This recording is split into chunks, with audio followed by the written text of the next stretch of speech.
even let's say that there's 20 major points, 20 to 30 major points of things that I read in the history of the church that I did not know growing up, whether it's based on polygamy, Book of Abraham, blood atonement, blacks in the priesthood, all of that kind of stuff. Let's say, so then I'm doing all my research on it and I'm studying this out for myself. And I read all of this stuff. So it's historical information. They're journals from, some of Joseph Smith's polygamous, his wives, or work that the Book of Abraham has been, researched by current Egyptologists, things of that nature. Even if only half of what I'm reading is true, as far as, because it's history, we don't always know. Someone's journal account is from their own personal perspective. It's, not everything's recorded perfectly, but even if half of what I was reading was true in the sense that it was stuff that I didn't know growing up in the church, they were deal breakers for me. Because here I'm supposed to donate my whole entire life, my time, my talents, my money, my everything that I have to this church, yet they're not being upfront with me. I'm not going to do it. I can't do it. Be upfront with me. Be honest with me. You're the church that's asking me to live my life for you, and yet you're kind of keeping history tucked away. You're keeping this information tucked away. I don't know how it should be done. I don't know if the church can come out at General Conference and say, okay, people, we've got some stuff to clear up with you. This is what we teach. This is kind of our sanitized version of the church. Sounds good, it's pretty, it's nice. But this is some stuff in our history that it's just time that you guys knew about. I don't know if they could do that. I don't know what would happen. But what I don't like is when I hear from conference reports and read up on it, because I still read up on that kind of stuff, the general authorities standing up at conference saying that those people who have left the church based on the way I left the church, reading, studying it out for myself, that I have sinned and I can come back if I repent of my sins, which I guess would be studying the history of the church.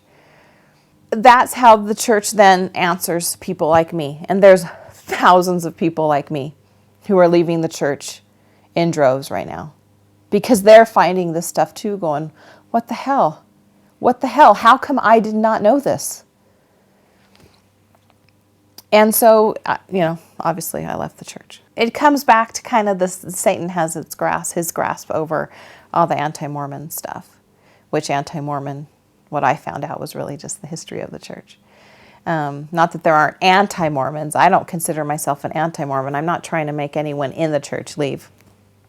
Because if it's working for them, great. But, basically, read my one bishop in the last ward, I had two in the last ward I was in, said, I want you to read the Book of Mormon and come back to me and we'll talk about it. And that was what I would be given. Like, we'll read it again, because I've read that. I've read the Book of Mormon several times. Read it again with a pure, intent, and come back and we'll talk about it. And that should basically answer all my questions. And again, that just wasn't, that I had done that. I had spent years reading my scriptures every day, praying every day, doing all those things. And that wasn't the answer for me. I don't think that helps. Like, no, let's just have an open discussion about this particular question on the Book of Abraham, and that, Joseph Smith translated it this way. But now we have current Egyptologists translating it and debunking the whole thing. Anyway, I guess it got to the point where there was too much stacked up against the church, that once that one Jenga piece of the puzzle was pulled out, it just went. This may seem really extreme, but it reminds me a little bit of the Spanish Inquisition. There were people who kept all the information to themselves, and your common people weren't really allowed to read any of it.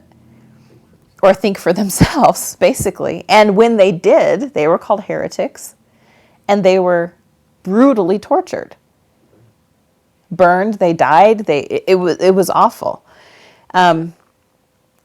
Do I believe that happens today in the Mormon Church? No.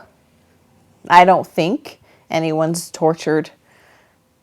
But I think those of us who have left the church are still considered heretics and not to be believed or listened to. I think of my family who was listening to General Conference, and they're being instructed that those of us who have left the church sinned and need to repent to come back because we got our hands on some terrible information. That makes me sad. I haven't talked to my family about that, but I did wonder what was crossing their mind because I'm the one in the family who left. I'm the person that they were talking about, that the leaders were talking about. And it just makes me sad. But I guess that's why it's hard to let it go. When something's such a part of your life for so long, and it affected every decision, everything, every activity, everything you did. It's hard to just go, okay, well, it's not true for me anymore, so I'm completely done with it. I don't deal with it every day, but it's still there. Feelings are tender.